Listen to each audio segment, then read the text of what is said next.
Itza, Libitza Lakagilho Nolo. I also go by Daniel, and I'm studying a BCom specializing in entrepreneurship through the University of the Free State. Apart from my studies, I'm also working as an e-commerce coordinator for 2 sites, and I'm learning how to be a user experience focused web designer. I was also asked to tell you who I aspire to be, and I would say my why statement is I'm inspired to cultivate entrepreneurship to improve the African economy within. I'm trying to be a lifelong learner that inspires change through design. Being tech savvy is knowing a lot of information about, and being proficient or efficient at using technology. But of course, technology, the word technology, encompasses a whole lot of methodologies, ideas, tools, knowledge bases. It's a very broad thing. So I'm talking about, in this specific context, how we can use technology as a superpower to supercharge our lives at university and later in life, just to make us more efficient and for it to just sort of bring clarity to our minds and make us better students. I'm not talking about being good at Instagram and Facebook and Twitter and I've got all these new gadgets. That's not what I'm talking about. That can be useful if that's what we're doing. If we're selling something, we can use Facebook to do that, or Instagram, we can build brands, that sort of thing. But that's not what I'm talking about. I'm not talking about just being the cool latest tech guy. I'm talking about how we can use technology to enhance our experience.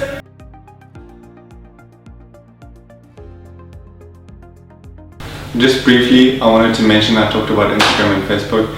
Your phone and the apps on it, specifically ones made by Facebook, including Instagram, are designed to distract you and to keep your attention. They are attention-seeking apps. They're designed to keep you on them for as long as possible. If you don't have control of the time you're spending on your phone and these apps, then your phone isn't a tool, it's a distraction.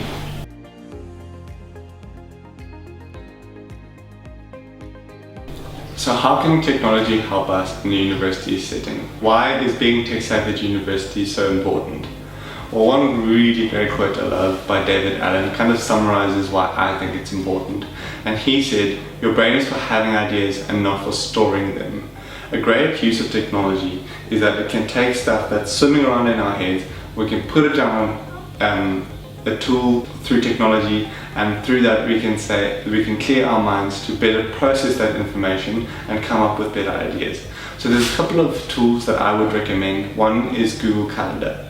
Now, Google Calendar is a very useful tool. You can use it for time blocking. There'll be a link down below about a video about time blocking. It's a tool used by Elon Musk to manage your time more efficiently. I can't recommend it more. It's just so good. Anyway, so Google Calendar is a very useful tool. It can reduce our decision fatigue. You can only make so many decisions in a day.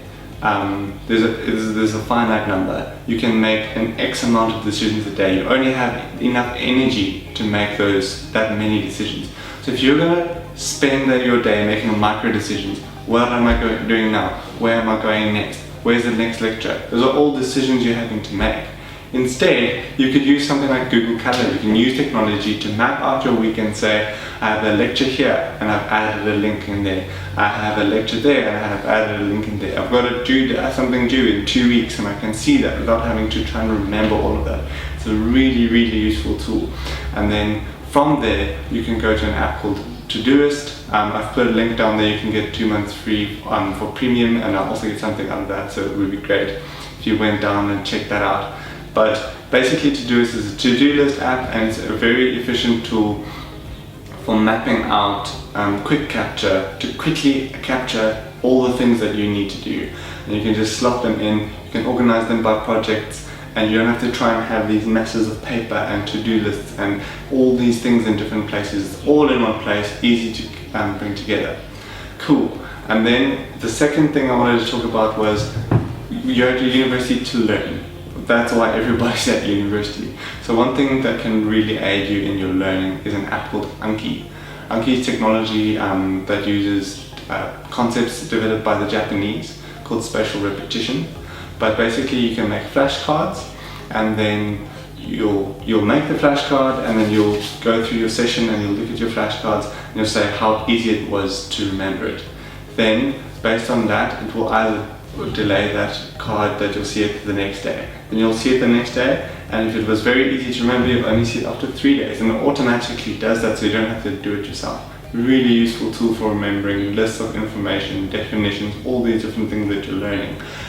And again, I'm talking out of technology now. Don't wait till your test to study. Study from the first lecture. Make flashcards from your first lecture. It will save you so much stress and help you later on.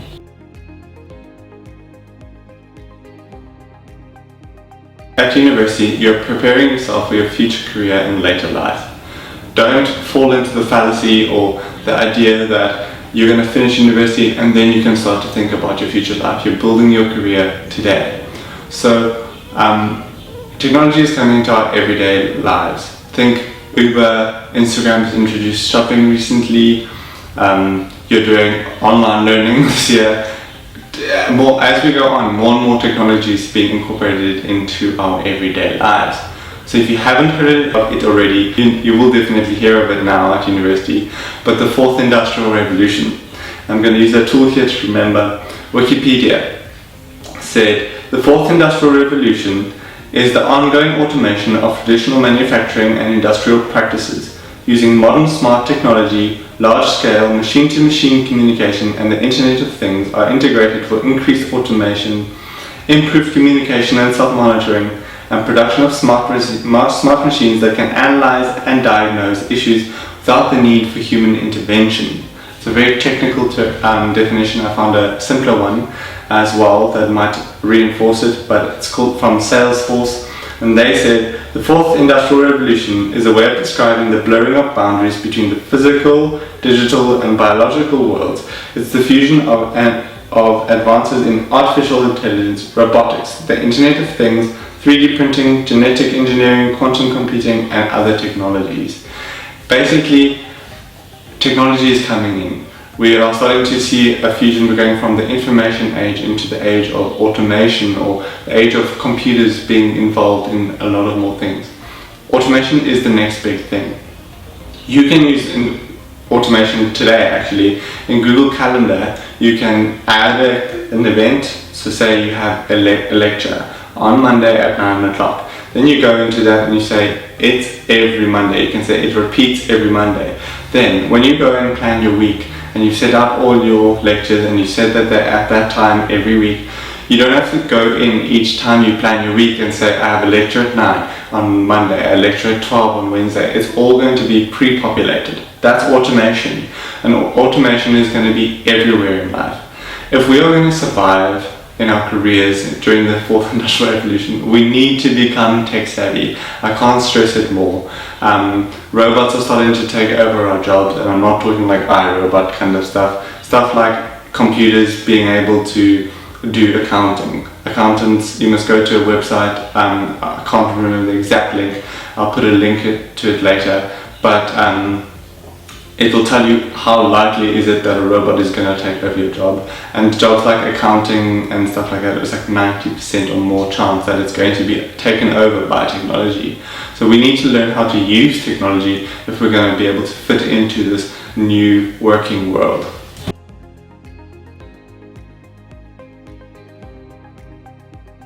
I really think it does. And I don't mean to sound arrogant here. And I'm not talking about I'm just this great person and I've learned all these great things. I'm saying that because I believe I'm accessing a superpower. Technology can help us to free up our minds to make better decisions. We have more time to do work and we have more energy to do this work because we're not trying to remember everything and trying to keep track of a whole lot of things because we are making use of technology. We can all do it. Not all of us can do it at the same level, not all of us have the same access to technology, but we all have access to some form of technology that we can use to improve our lives. An example of this was we used Google Suite to collaborate on a presentation recently. We used Google Docs. Everybody was able to do their work on one document, so it was easy to see. We could add comments to what people had already done. Instead of everybody doing individual projects in different apps, and then everybody's sending it to one person, and that person has to try and figure out what's going on. We used Google Docs so that everything was on one document. Then we used Canva to make a beautiful presentation. Canva is also a very cool tool if you need to make presentations or graphics. And then after using Canva, we went into Google Slides, we presented that, and we recorded it on Zoom so that we could have the camera recording while we're talking, and we sent that through. We got really high marks for that assignment, and the lecturer actually commented there, "Wow, I'm so impressed." So technology can really enhance your experience and make you really stand out, and I definitely think it's done that for me.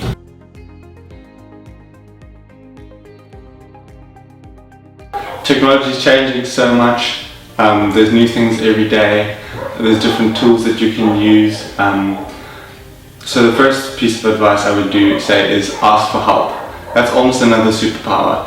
If you're struggling with something, there's almost definitely somebody who knows a lot about what you're struggling with, and they've gone through those processes of learning before. So just go and ask those people, "Hey, would you mind giving me advice on da da da?" They might not be able to help you with your specific problem, but they will be able to point you to resources that you can use to more efficiently learn. Which goes on to the second thing I was going to say. Don't fall into the trap of trying to learn everything. I used to try and learn 60 different things at once, and it just never happens because your brain's just it can't focus on all of those things at once. Pick one skill or one tool that you're going to learn about. Sit down and learn about that tool. Set a time that you're going to be learning it for. Go through, read resources, learn the shortcuts, be good at that tool. And once you've done that, put that aside and use it. And don't put it aside, but use that tool, but put aside the learning and move on to the next thing. That way you're able to learn more things. Don't get caught in the trap of running after the cool kids. What I mean by that, I mean trying to just stay on top of all the latest technology and always be using a new thing, a new thing, a new thing. That's not actually very useful. Look at what you need to do, what you need to achieve. What is the best tool for you to achieve that you have access to? Learn to be good at that, and then that's sufficient. That is how you can use technology to help you.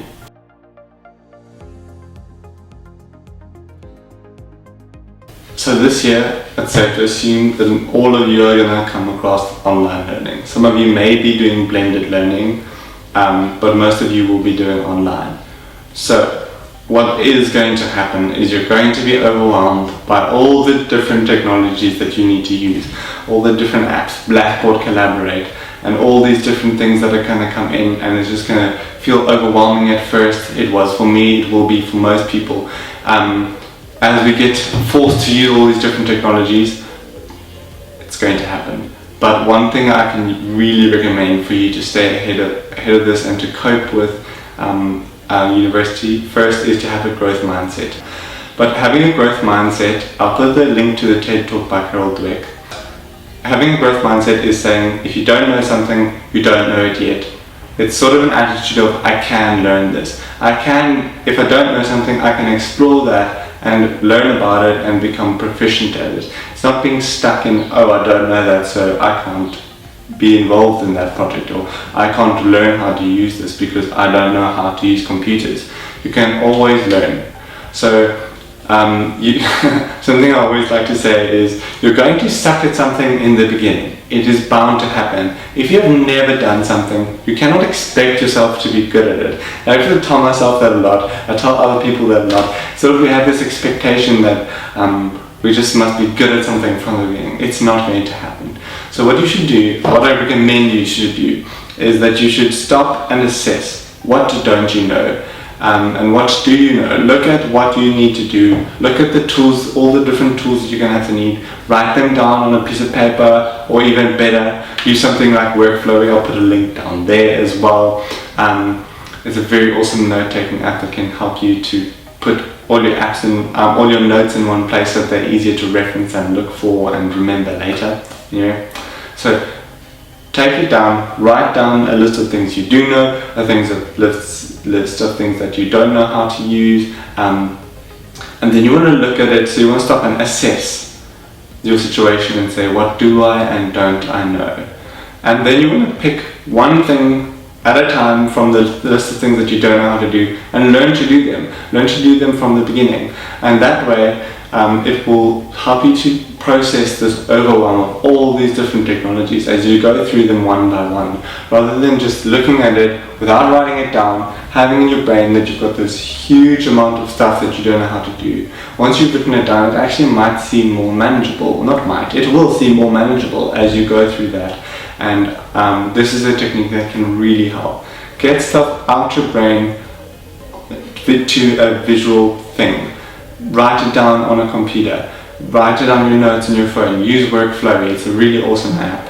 Can't recommend it anymore. It's so great. It makes note taking so easy. But if you don't want to use technology, which I think you should, but if you don't, write it down. Make lists. Put it down out your brain where you can look at it and logically process it. Our brains aren't good at logically processing things if they're also having to retain all the information and thoughts around that subject.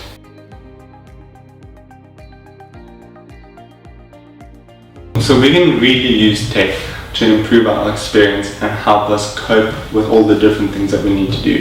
So I mentioned a whole lot of tools that you can use.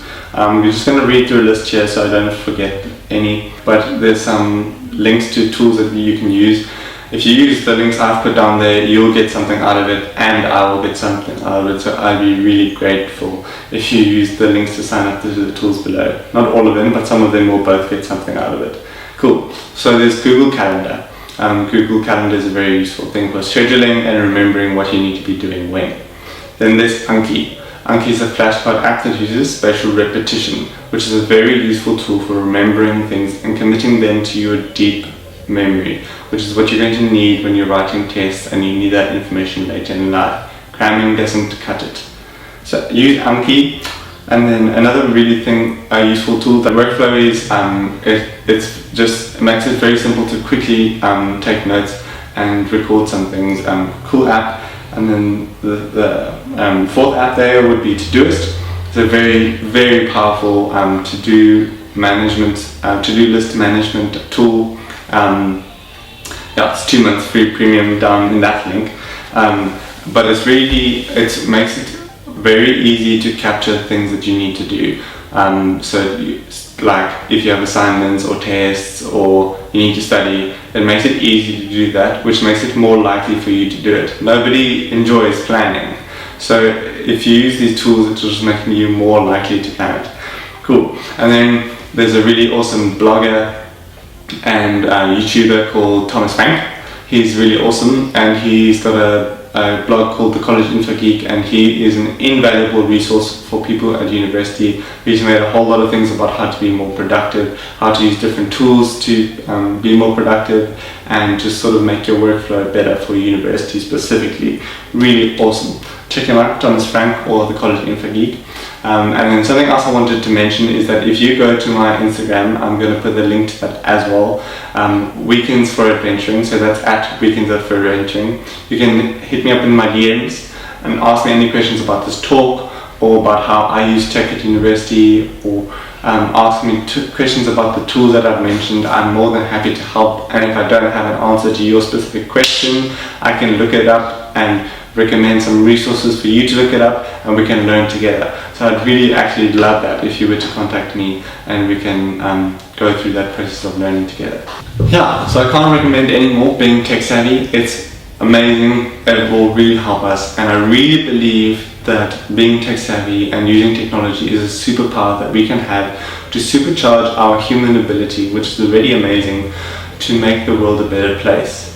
So I'm urging you, I'm asking you, learn to use technology as a tool and not a distraction, and let's together make the world a better place.